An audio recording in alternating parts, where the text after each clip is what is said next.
ମୁଁ ମୋର ମାଳିକା ଅମୃତ ଚ୍ୟାନେଲ को ओडिशावासी को स्वागत करुअछि। तेबे चलंतु एबे सुनिबा भविष्य मालिका शास्त्ररू। बारंबार शुणी आसीचे भविष्य मालिकारु श्री जगन्नाथ श्री महाप्रभु ही आसीबे कल्की लीलाखेला करबाकू। जने गुरु बा महापुरुषंकर संलग्न होई स्वयं ठाकुर आसीबे कल्की लीलाखेला करबाकू। ए सब विषय रे आपण माने प्रायतः जानंती जे मो चैनल को देखंती। एबे एठी अति सुंदर कथा उल्लेख रहिछि। ठाकुर तो स्वयं आसीबे जेमती जुगे जुगे प्रभु श्रीराम प्रभु श्रीकृष्ण आसीथिले स्थूल से गुरु करथिले। प्रभु श्रीकृष्ण जे अवतारी पुरुष ऋषि सांदीपनी को निजर गुरु करथिले। प्रभु श्रीराम विश्वामित्र वशिष्ठ आदि ऋषि को गुरु रूप में ग्रहण करथिले।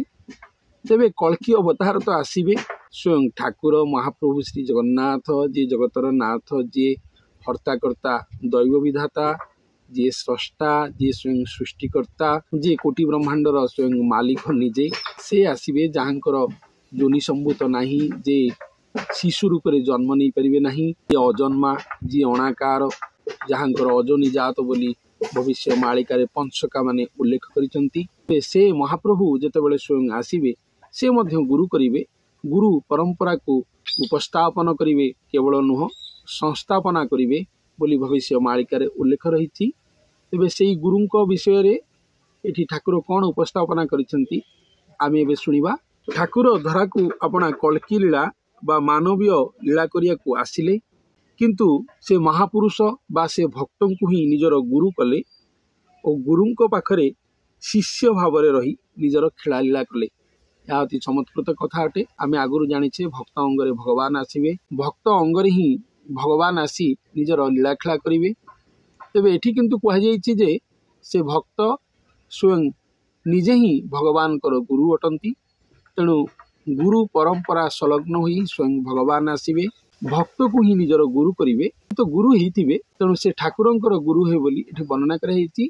अति सुंदर भाव ही उपस्थापना करा जायछि। तेणु कल्की लीला बा मानवीय लीला खेला जबे करिबा स्वयं भगवान आसिबे तेबे से मध्य निजे खुद गुरु करिवे बोली एठी कहा जायछि। गुरुंक पाखरे शिष्य भाव में रही ठाकुर निजर लीलाखेला करेंगे जहाँ भविष्य मालिका शास्त्र में वर्णना कराने मनीष जो सामान्य मनीष साधारण मनीष माने जो गुरु करें सद्गुरु शरण जावाक आम पछौचे गुरु पाखे शरण जावाक जो आम मैंने पछौचे से स्वयं भगवान निजे जब आसुंच धरार लीलाखेला करने को से गुरु करुँच गुरु लीलाखेला को निजर महालीलाखेल स्थान देउछंती।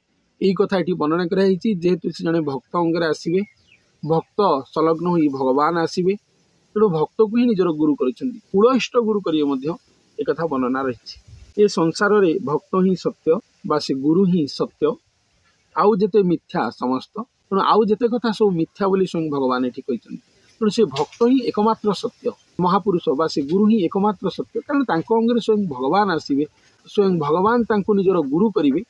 तेणु से ही एकमात्र सत्य बोली स्वयं भगवान निजे कहते से सत्य जगत मिथ्या। आम समस्त जाने जगन्नाथ सत्य जगत मिथ्या कि स्वयं जगन्नाथ श्री महाप्रभु निजर श्रीमुखवाणी कहते जदिव से मानव रूप में जन्म नहीं जदिव से जड़े भक्त होते जड़े गुरु होते कि से सत्य सत्य गुरु बा सत्य भक्त ही सत्य जगत मिथ्या अटे। कारण तांको अंगरे जे महासत्यर ठाकुर से स्वयं निजे आसवे सत्य बोली कहते आउ जेते मिथ्या समस्त। तेणु बाकी जहाँ सब मिथ्या बोली कहुई गुरु आश्रय रही ही ठाकुर धरा को संकट रू तारिबे।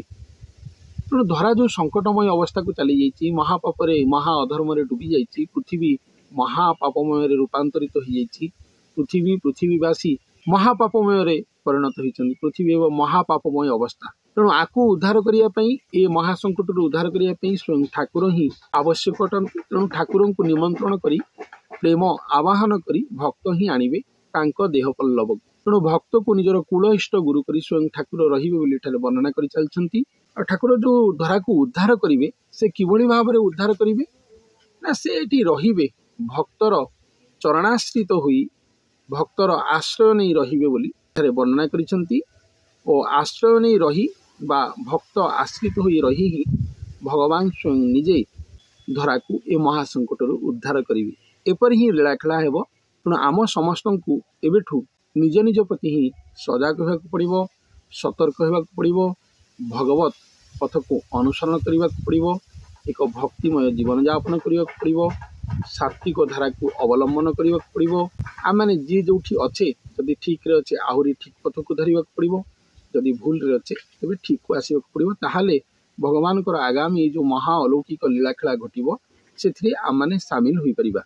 नहीं तो भगवान मानव रूप से आसिले आमको किसी फरक पड़ो ना, आम मुह देखा समर्थ हो पार ना जदि भूल पथरे थिबा अधर्म पथरे थिबा। तेणु ये सब कथा को शुणी एबेठू आमको निज निज को ही परिवर्तन करने को पड़ो।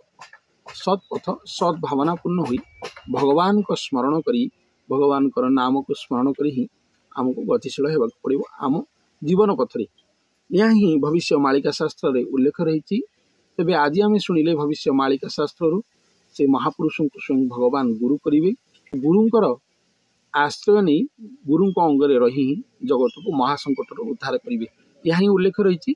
तेबे ठाकुर एक मानव को बा एक भक्त को गुरु करने प्रसंग यह आरंभ होती। तेबे ए विषय में कहवा आरंभ करी आ विषय आहरी अपर्याप्त कथा रही, बहुत कथा उल्लेख रही भविष्य मालिका शास्त्र रे। आगामी एपिसोड रे ही सुनिबा। धन्यवाद।